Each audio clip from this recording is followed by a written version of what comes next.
Hello বন্ধুরা, সকলে কেমন আছেন? দেখতেই পাচ্ছেন এটা একটা ভাটি গাছ এবং পাখির বিষ্ঠায় সম্পূর্ণ ভরপুর। এর থেকে আপনি কি শিখলেন? এখানে প্রচুর পাখি থাকে। আর বর্তমানে আমি যে ব্লগ ভিডিওটা আপনাদের জন্য নিয়ে আসছি, এটা অ্যাকচুয়ালি আমাদের জলেশ্বরের বিলের একটা হন্টেড প্লেস, ভৌতিক ব্যাপার স্যাপার আছে। যারা এগুলো ভৌতিক ব্যাপার স্যাপার বিশ্বাস করেন না, তাদের জন্য ব্যাপারটা ভিন্ন। যেমন আমি টোটালি এগুলো বিশ্বাস করি না, কিন্তু এখানে একটা ব্যাপার আছে। আসুন ভিডিওটা দেখতে থাকুন, কেমন লাগে। তো বন্ধুরা, যেটা বলছিলাম যে এই অঞ্চলটা বেশ আমাদের জন্য বেশ ওয়ান্টেড। কারণ হচ্ছে যে পুকুরটা দেখতে পাচ্ছেন, এটা ইতিহাস থেকে শেখা বা সবার মুখে মুখে শুনছি। এটা এই ভেড়িটা যারা এখন মালিক, তারাও বলতে পারে না যে এটা কে কাটছে, কখন খনন করা হয়েছে। এটা তারাও ন্যাচারালিভাবে এইভাবে পেয়েছে। বাট এর ইতিহাসটা বেশ জটিল, বেশ বড়। বাট এখন দুইটা পার্টে ভাগ করা। ভৌতিক কোনো ব্যাপার আছে কিনা আমি জানি না, তবে এইখানে একটা ব্যাপার যে এখানে প্রচুর রাতের বেলায় শিয়াল এবং বন বিড়াল পাওয়া যায়। দেখতেই পাচ্ছেন এখানে তীব্র ঘন জঙ্গল ছিল এক সময়। কিছুদিন আগে এখানে খানিকটা জঙ্গল কেটে ফেলা হয়েছে এবং পুকুরটা ভেরিটারে আবার খনন করার প্রসেসিং চলতেছে। কারণ এটা কিন্তু অনেক বড়, যেটা আপনারা দেখতে পাচ্ছেন, প্রায় 7-8 বিঘা অঞ্চল বিলের মাঝে। ব্যাপারটা আসলে কেমন না, দেখুন ক্যামেরাতে ক্যাপচার করাটাই অনেক টাফ। অনেক বড়, সুবিশাল, মানে বিশাল ব্যাপার।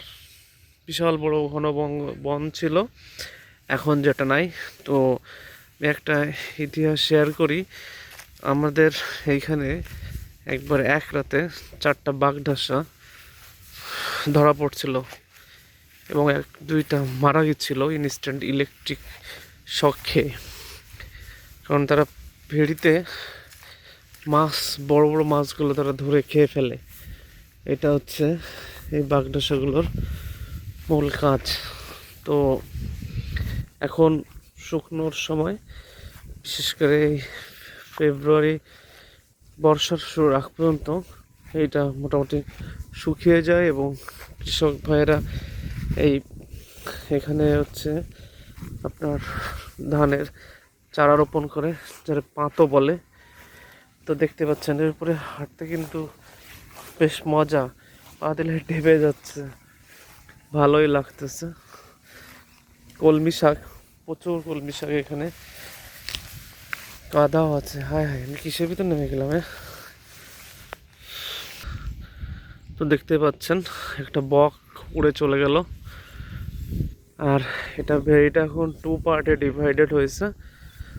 এটা হচ্ছে মাঝখান বরাবর কিছু আম গাছ লাগানো হয়েছে কিছু বছর আগে।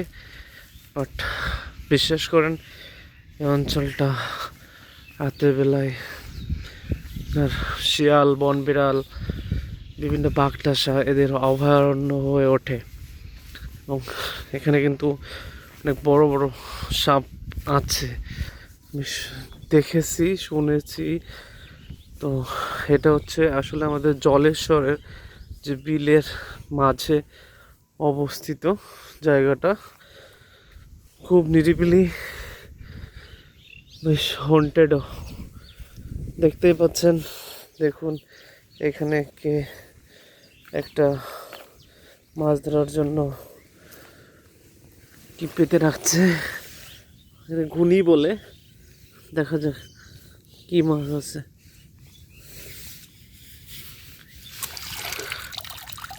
আরে 2-3টে টাকি মাছ বাজছে।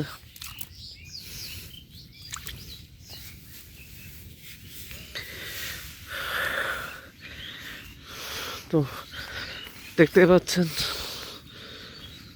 এখানে ব্যাপারটা এখন কিছুটা জল আছে, কারণ এই সময় শুকায় যায়। এবং এই যে দেখতে পাচ্ছেন পাতও ফেলছে, যেটা তুল লাগানো হয়ে গেছে। দুই পাশের বেড়ির কিছু পাশে ডিপ করে রাখা হয়েছে, কারণ হচ্ছে এখানে মাছগুলো এই সময় মাছগুলো এখানে সংরক্ষণ করা হয়, মাছ চাষ হয়। আর এখানে কিন্তু প্রচুর আম ধরে। আমরা এখানে আম মিষ্ট হয়। দেখুন এখানে একটা পাখির বাসাটা কোনো বড় কোনো পাখি বাসাটা বাঁচছে 3 গাছের মিডিল পয়েন্টে। একটা দোয়েল পাখি দেখতে পাচ্ছেন। দোয়েল আমাদের জাতীয় পাখি হওয়ার মূল কারণই কিন্তু একটাই, তারা মানুষের কাছাকাছি থাকতে অনেক পছন্দ করে। আই লাভ দোয়েল। দেখতেই পাচ্ছেন আমার দোয়েল পাখিটা কত সুন্দর, মনের আনন্দে এ ডাল থেকে ও ডালে খেলে বেড়াচ্ছে। আই লাভ দোয়েল। দোয়েল দেখুন এখানে আম গাছটা বোল আসছে, আম ধরবে তো। আর মাঠে অনেক বাতাস, শীত অনেক তীব্র বাতাস, আপনার শব্দ শুনতে পাচ্ছেন। এখানে কিন্তু ঝোড়ো বাতাস থাকে, কি শীত কি গরম সব সময় দেখতে পাচ্ছেন ব্যাপারটা। কিন্তু এখানে একটা টিউবওয়েল বসানো হয়েছে কৃষক ভাইদের কথা ভেবে। এখানে যারা আসেন তারা এখান থেকে পানি খেয়ে তাদের তৃষ্ণা নিবারণ করতে পারেন। বাট সব মিলায় দেখুন ভিডিওটা, পুকুরটা কত বড়, সুবিশাল। এখন 2 পার্ট হয়ে যে এটা হয়েছে। তবে সত্য কথা এটাই যে এই পুকুর কবে কিভাবে খনন করা হয়েছে এটা কিন্তু কেউ জানে না। একে সাঁতারগাছির ভেরি নামে পরিচিত। কত বড় দেখুন, পরিবেশটা অনেক সুন্দর, কারণ বন জঙ্গলে ঘেরা শুনশান পরিবেশ, নিরিবিলি। এখানে একটা মজার ব্যাপার আছে, দেখুন এটা হচ্ছে কচা গাছ। এই গাছে আঠা দিয়ে আমরা ছোটবেলায় চিল্লে বা এইসব হাবি জাবি তৈরি করতাম। এই দেখুন, যারা দেখেননি তাদের জন্য আঠাগুলো শুকিয়ে গেছে, ভীষণ হার্ড। এখান থেকে আঠা তৈরি হয়, দেখতে পাচ্ছেন। এপাশে আর একটা ছোট ভেড়ি তৈরি করা হয়েছে, যেখানে মাছ চাষ হয়। আর দেখুন আমাদের মাঠের পরিবেশ, সবুজ আর সবুজ, সকলেই কাজে অনেক ব্যস্ত। তো ভিডিওটি কেমন লাগছে আপনারা জানাবেন আমাকে। আপনাদের জন্য নতুন নতুন ভিডিও নিয়ে আমি আসবো। সকলকে অসংখ্য ধন্যবাদ আমার ভিডিওটা দেখার জন্য। অবশ্যই পছন্দ হলে লাইক, কমেন্ট, সাবস্ক্রাইব করবেন।